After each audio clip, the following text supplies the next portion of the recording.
Welcome back. The deadline to have a real ID to travel on domestic flights is just a week and a half away now on May 7th. The real ID is a state-issued driver's license that has enhanced security protections, but some states are not fully compliant yet. In Kentucky, a group of state senators are asking the Department of Homeland Security for a deadline extension. Fox's C.B. Cotton has what you need to know. You know, people in rural Kentucky and senior citizens is the ones that I'm hearing the most from. Kentucky is simply not ready for real ID. We're less than 40% compliant. Over in Maine, a bipartisan group of lawmakers have gone a step further, proposing a bill to opt the state out of the Real ID program. Lawmakers there citing privacy concerns. And in New Jersey, the state has launched a Real ID emergency program for travelers with life or death emergencies or those who have urgent travel plans within 14 days. The Real ID is a state-issued driver's license with a star in the top right corner. In California, the star is located on the back of a bear.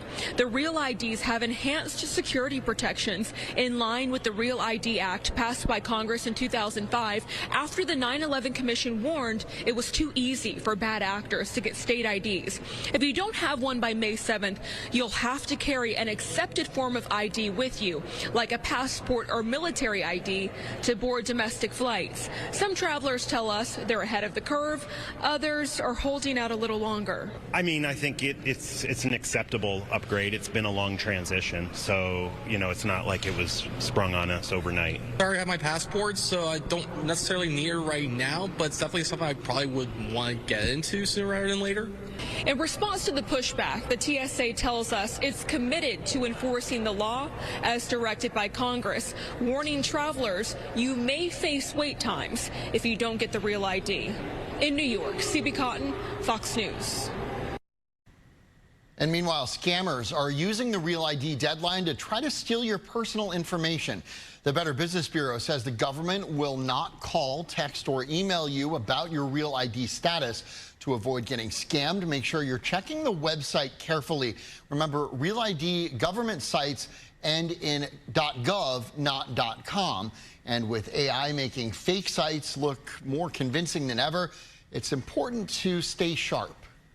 You're going to get your Real ID in person at your local office. That's where it's going to happen. So if you get called or text or emailed, there's a 99.999% chance that it's not legitimate. Bottom line, be cautious. Double check those links. And if you haven't gotten your Real ID yet, you want to act now.